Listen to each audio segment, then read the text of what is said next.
Morning. My name is Bob Purdon, and again, I want to just mention the fact that I have been a long-time trainer consultant in retail and been on many stages, and the reason I'm doing this video presentation and others is to share with you what I found to be areas we want to stay away from and the areas to make the job of delivering vehicles or any product a lot easier. So that is exactly why I'm doing this. I'm focusing at the moment on negotiations, not that I feel it's the most critical phase of the interview, because I believe that the selection of the product is the most critical. It's how you handle all of these things after that determines whether the vehicle will be delivered or not. So that's why I'm talking about the fact that we're sitting down with the customer. They say that they like the automobile and they show us that they do like the car, so that's what's really working in our favor.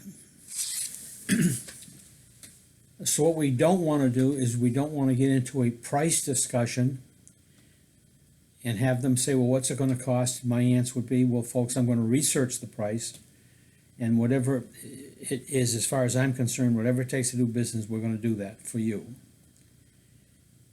So I want them to know that before we get into any price discussion, I want to first research the price so that I'm not going to be gambling with your money. So we're going to be leaving the customer to research the price. And obviously they've talked about getting a concession. So I'm going to make sure that I'm going to develop a concession with management probably and give them the first concession on the price. So I want to make sure my posture is positive here. I don't want to get, I don't know, folks, what do you think? I don't want to get into that mode, because if they start to lose confidence in my posture, or they feel that I'm not confident, I'm dealing with a lot of their money. And do they really want to spend and commit to someone who's not sure what they're doing or is not comfortable in what they're doing? Remember, I didn't build it. I didn't price it. And I'm coming out with a concession. I have nothing to apologize for. So that's why I want to make sure that when I come out, I'm making this a very positive situation for them. So I present the first concession factors, which is the price, possibly down payments, trade values. I want to make sure that I present those numbers in a very positive way so that they could use that as an excuse to buy my attitude. But if they're not satisfied, which most will act like they're not, then I want them to at least not look at me. I want them to at least know that they're going to be dealing with someone who's going to try to help them. So I'm going to ask them what they had in mind, obviously. And they will obviously come up with a opinion. Now, the opinion is all right, but what really counts is how they arrived at that figure. How did they arrive at those opinions? Because that's the leverage I want to use when I go to further and I go deeper into negotiations with these people. So I not only gather and write their offer, but how they arrived at their offer. And frankly, knowing that payments are a big factor in negotiations, I would like to extract a customer statement, because I want to be able to present that to the bank so that I don't gamble with their payments. Because the banks will communicate with us only through the presentation of a document called a customer statement, credit app, if you will, on a specific item. So I want to do that for the people. So I ask them to let me have a customer statement so that I can present that also. And when they do agree to that, which requires a signature, obviously, then I know that I'm further into the road and down the road as far as doing business.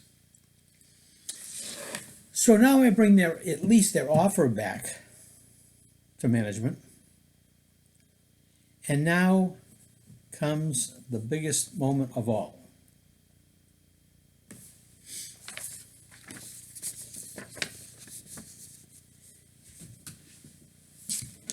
Here is the first concession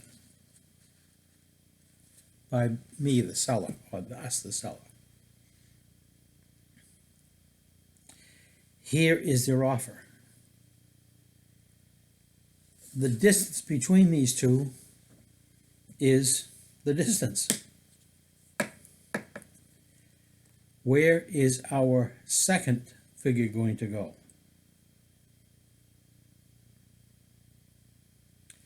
That's the decision that has to be made. All too often, I'll see someone go, okay, I'll go down here. You'll go here.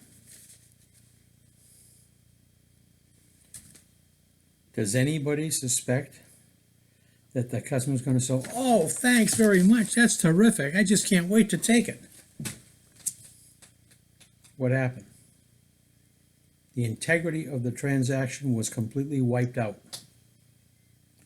Your integrity as the presenter is now an issue, let alone whoever you say worked the next figure. So now what's the customer going to see? He says, man, there's a lot more here than I might have even thought. But they were trying to rip me off a little bit. Now I'm going to dig in. So what do? Now they start to get serious, knowing that you're really not on their side, and they're going to start to polarize and start to pound down in here.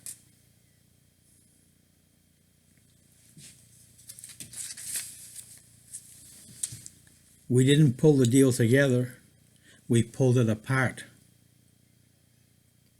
Why?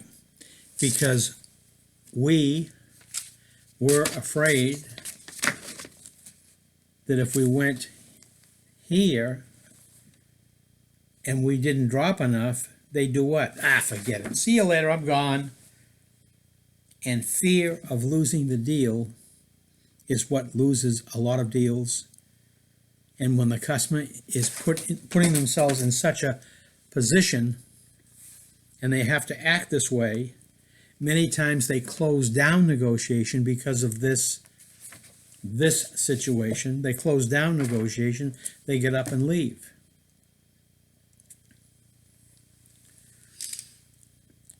Guess what they say all too often when they leave a situation that they were almost ready to complete? In the car, they go, oh, man.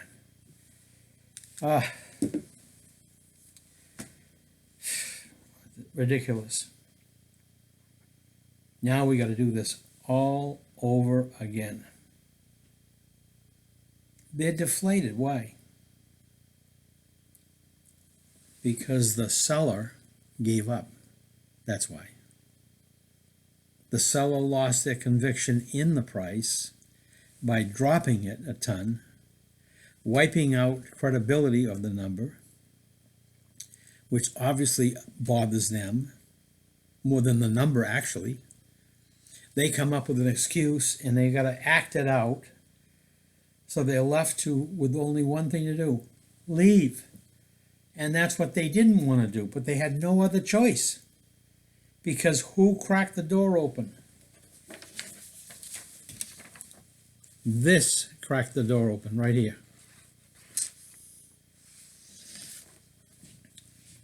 The key negotiating position is in the second offer.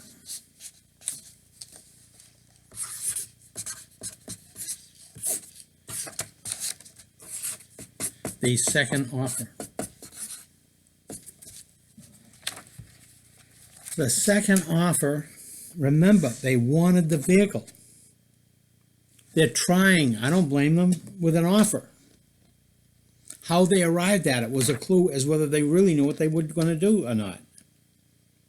So what I had to continue with them by doing what? Don't take them out of negotiation, put them in, but keep that second offer,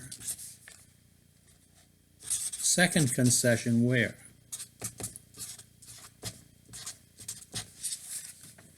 Close to the first.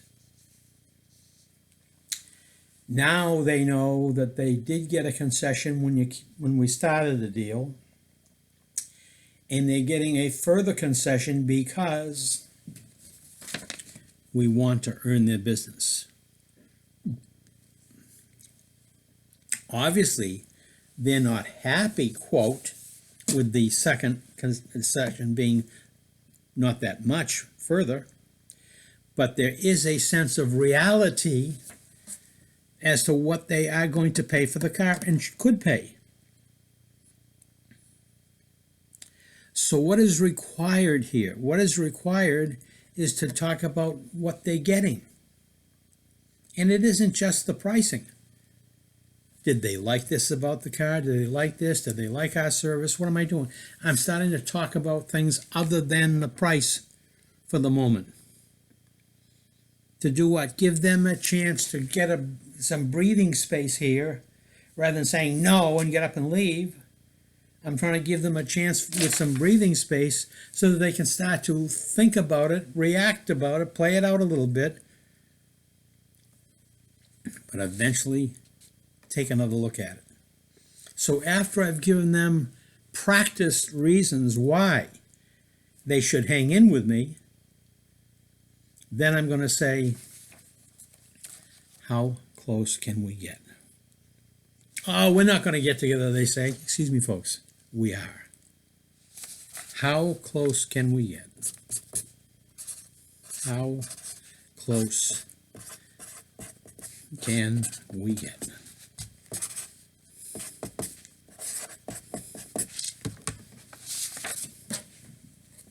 So I'm asking them to determine what they can do for movement. Because, folks, I'm sure that if we move a little bit, they will. I'm sure of that because they want to earn your business.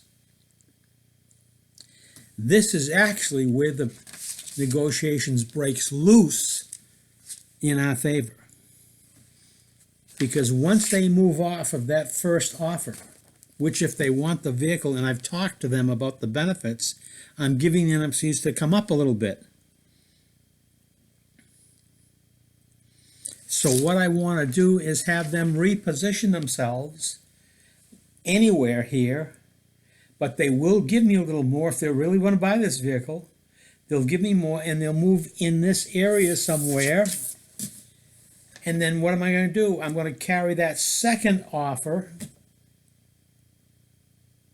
into wherever I'm going. And then what? Set the stage for a final concession called a split.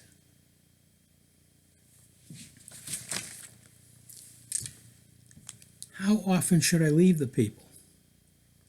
Well, I left them, obviously, to research the price. That's a legitimate journey.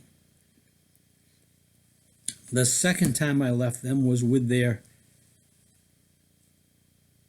new position. But why did I leave them?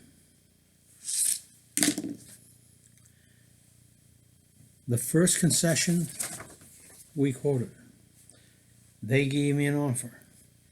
I presented the second concession. They said no way. Why should I leave them? What's going to happen if I walk away from them yet? I should be picking up the phone and calling whomever it is I'm dealing with and letting them know that we are not there yet. We're doing everything we can to earn their business. We appreciate the concession, but it's not enough. So I know these people. I like the people. They're friends. They're whatever I'm going to say. So please, can we take another look at this? I want to earn their business. Now, why am I doing this in front of them? because I have nothing else to say in the other room anyway. I'm only telling the other person, the manager, whoever it is, what they're saying. So there's no secret here. So what can we do?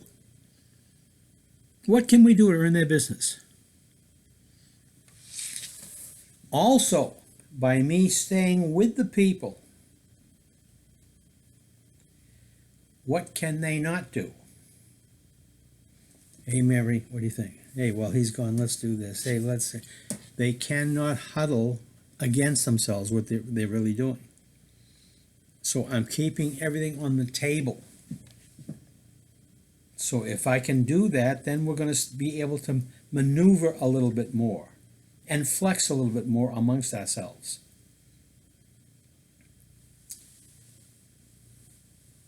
So all I'm stressing is this. The first concession is important. It's the way I present it that counts.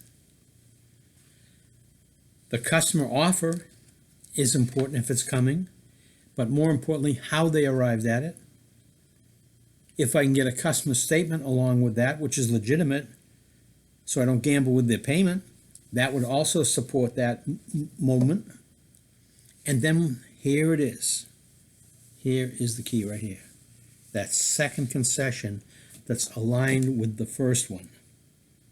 That's where the game can be won, because I'm now showing them, okay, folks, I acknowledge what you want to do, but you can see where it really is coming from here. They're trying, and I got them to give a little more. Now, can you move a little so we can really put this together?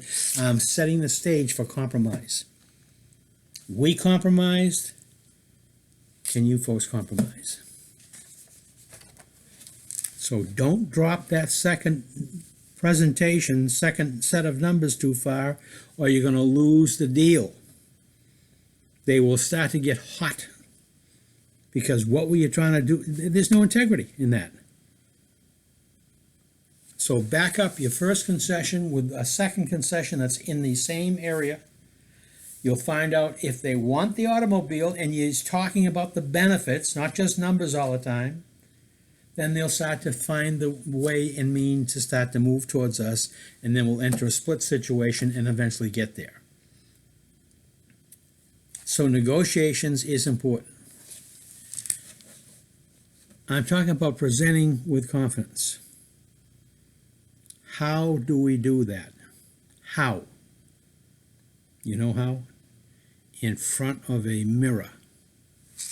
That's exactly right. Who's the person that you really want to convince that you are doing this correctly and presenting the numbers with authority, in a positive way, sense of purpose? How do you want to learn how to do that? By doing it to yourself. And the moment you, through practice, the moment you come in the right way, sit down the right way, tell them that you have some great numbers for them, whatever, and do it within your style, but with confidence, that's the moment that you're going to start to pick up more transactions. Because the customers who may not agree with the figures, your style and your confidence is attracting them to the deal. And you should practice the whole negotiation process. In other words, with the second price being aligned with the first one, I should have a concession package of benefits. What do I want to remind them? The hours of the service, the fact that we have done business over there, the fact we're number one. I want to talk about all those things, the benefits of the features, the safety features of the car. I want to get off the subject of price and give them a chance to breathe a little bit. And then finish with, folks, how close can we get? They say we're not that far apart. Excuse me, folks. Believe it. We are going to do business. They want to hear it. They don't want to hear me say, well, I guess not. So negotiations is more posture. It's more practice. You should not be in a position to apologize for numbers, because that's only going to weaken the deal. So a lot of transactions do not go down that were done very well up to that point, because the composure and the process was not practiced when it comes to the numbers. It's a big deal. But remember, of all the places you want to be as close to a deal as possible, it's right here, customer offer. Once that customer gives us an offer, what are they saying? They're playing, as long as we agree that they like that automobile. Half of those customer offers, no matter where they are on the scale, will come down to a buy, if we do it properly. Good luck.